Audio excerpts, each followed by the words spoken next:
قشنگ منو بردی به سالن غذاخوری عروسی. اون چیزی که از کباب میخوام و بهم میده. قدیم عروسی خودم و خانومم بود، یه همچین کبابی به یه پرس و با یه دونه نوشابه و 2 تا نی.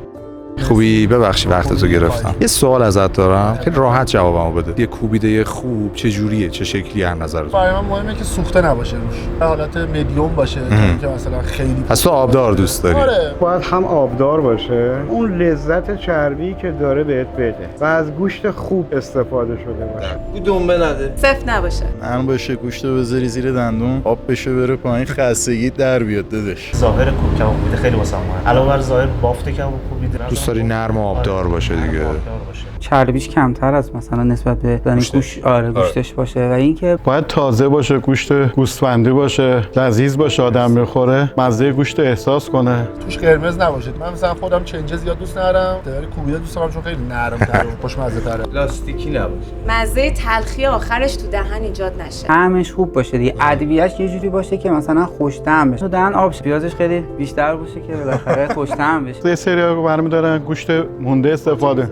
آره، قاطی میزنم اذیت میکنه. کباب کوبیده بهترین غذا. منم که عاشق کبابم و کبابخورم. این غذا خدمته. سام یه تست بکنید من ببینم نظرت چیه. اگه میخوای نظر واقعی بگم قدم امروز حرف کباب شد. دست شما هم درد نکنه. بذارید من یه تیکه اول جدا کنم.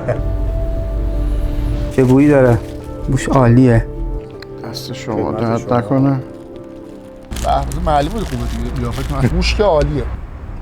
خیلی خوشمزه است. خداییش خیلی خوشمزه. به نظرت اون چیزایی که میگی رو داره؟ 100%. و اینکه یه چیزی که برام خیلی مهمه اینه که بوی چربی نده. آره، واقعا خیلی اینه. چون منم خیلی اذیتم میکنه. اون بوی زهمه. از سبکه، ببین اون سنگینی رو با آدم نمیده. ببین همون اولش بوی کبابای قدیم رو میده. اونایی که لای روزنامه میپیچیدن نوشابه شیشه ایش کمه. کبابای دیگه مثلا یه وقتایی میخوری اون یه تیکه استخون خورده یه چیزی زیر دهنت میاد. این خیلی خوبه. نه واقعا خوب. خوشمزه. دوست داشتم. آره واقعا خوب. نرم آبدار عالیه داداش. آره الان کافیه مغازه رو یه 2 دقیقه ول کنم برم تو انبار بخورم، خستگی از صبحم در میره. بوی گوشتش عالیه و اگه اجازه بدید من اینو بذارم کنار و چربی اونم تست کنم توی دست. چربی خیلی خوبی هم داره. برم سراغ مزه. بفرمایید. قدرت تیستتون خیلی بالاست. عالیه. اون چیزی که از کباب میخوام و بهم میده. قدیم عروسی خودم و خانومم بود، یه همچین کبابی به یه پرس و با یه دونه نوشابه و 2 تا نی که الان هیچ وقت این جوونا این کارو نمیکنن. منو بردی به سالن غذاخوری عروسی. بس ظاهری که گفتم اینجا اصلا بس سوختگی رو نمیبینیم. با اجازه بافت نرمی که من مد نظرم بود دقیقاً داره. واقعا طعم گوشت غالبه اصلا. این بهتره نظرم. مشخصه به قول گفتن این گوشت توشه. واقعا چربیش کمتر از پالار میرفتیم. واقعا اون کبابی که انتظار داشتیم و من توی یک لقمه احساس کردم. منو یاد جاده سالم خلخال میندازه. اونجا کباباش تازه است و خودم بچه اونجام و کباب اونجا رو خیلی دوست دارم. کبابای بناب هم دوست دارم. کباب زیاد خوردم. بیشتر کبابی تهران رفتم. شما از بازار بگیر تا دربند من بیشتر رستوراناشون رفتم. کارت درست. حالا سعی کردی اصلا کوبیده درست کنی؟ برای من آوردم و 30 سالی درست کردیم ولی خیلی سخت بوده. یا ریخته یا بعد زدیم 1 کیلو 150 گرم زدیم 1 کیلو 80 گرم زدیم. ولی خیلی باحال نشده. میدونی به سختیش نمیاد.